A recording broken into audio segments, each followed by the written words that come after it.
The President's remarks to the National Association of Secretaries of State Teachers Associations. From the Rose Garden of the White House, November 19, 1963.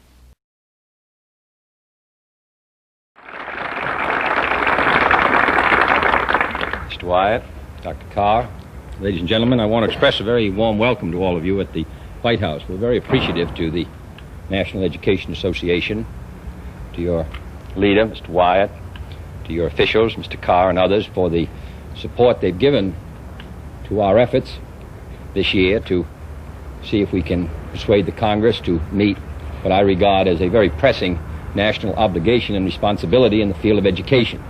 And that obligation and responsibility stretches across a very wide spectrum of needs.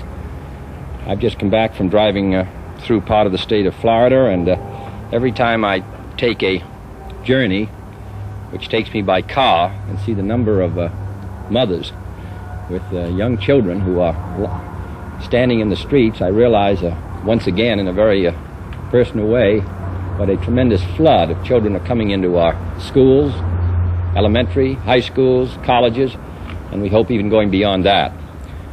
Now, we cannot get the job done with all the competing claims for dollars unless we have determined and dedicated work at the local level, at the state level, and at the national level.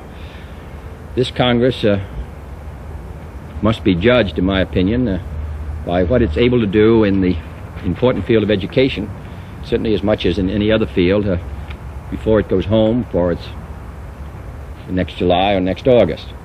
It is my strong belief that when this Congress does go home on that occasion, it will have done more in the field of education than any Congress in the last 100 years.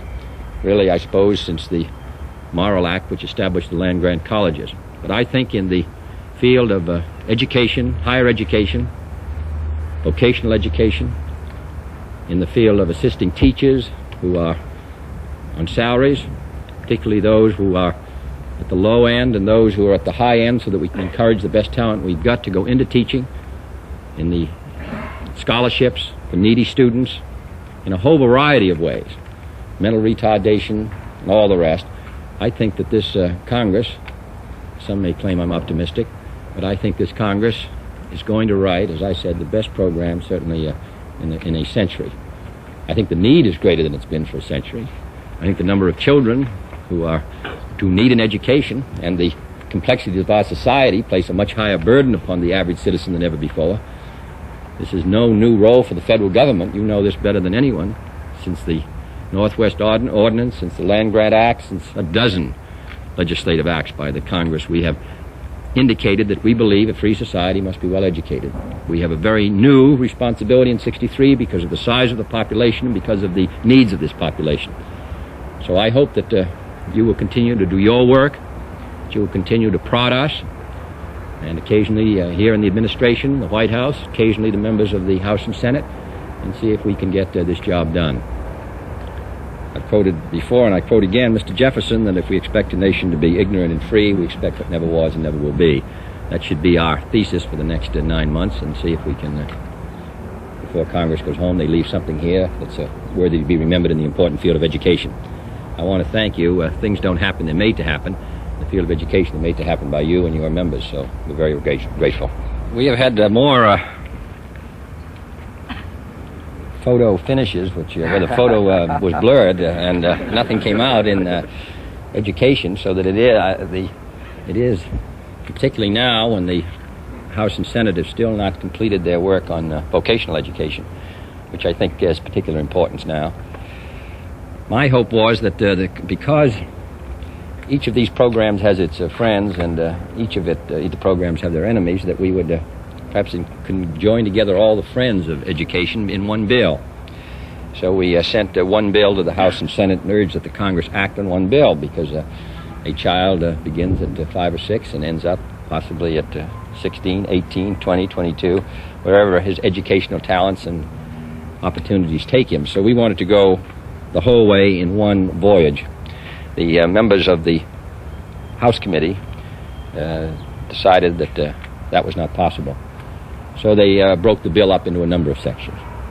So now we have to take that route. But if we can get a decision, which is now, of course, before the conference because of the differences in the bills, on the two main subjects which are now before us, one of which covers, of course, vocational education, and the other higher education, I would hope that then we would proceed in the House and Senate to the secondary education field.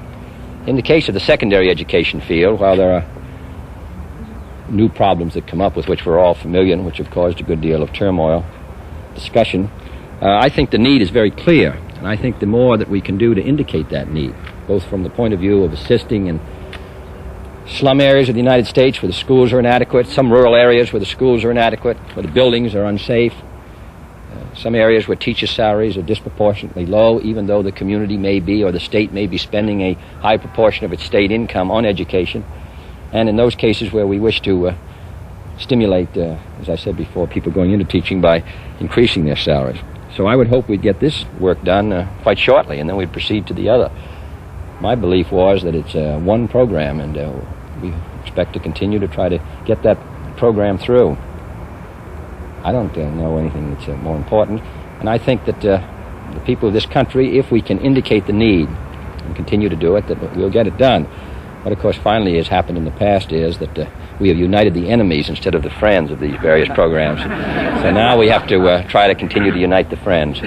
But I do not regard the work done at all, even if we do these first two steps. So we'll get at it, Mr. Wyatt. Yes, I'd like to. We'd like to have you go and visit, if you have a few minutes, the White House. And it's not a bad educational tour. Behind you is where those trees were planted by Andrew Jackson, and the highest tree there was planted by the son of a man who was one of the drafters of the Northwest Ordinance, John Adams, the highest one, so you should feel somewhat at home.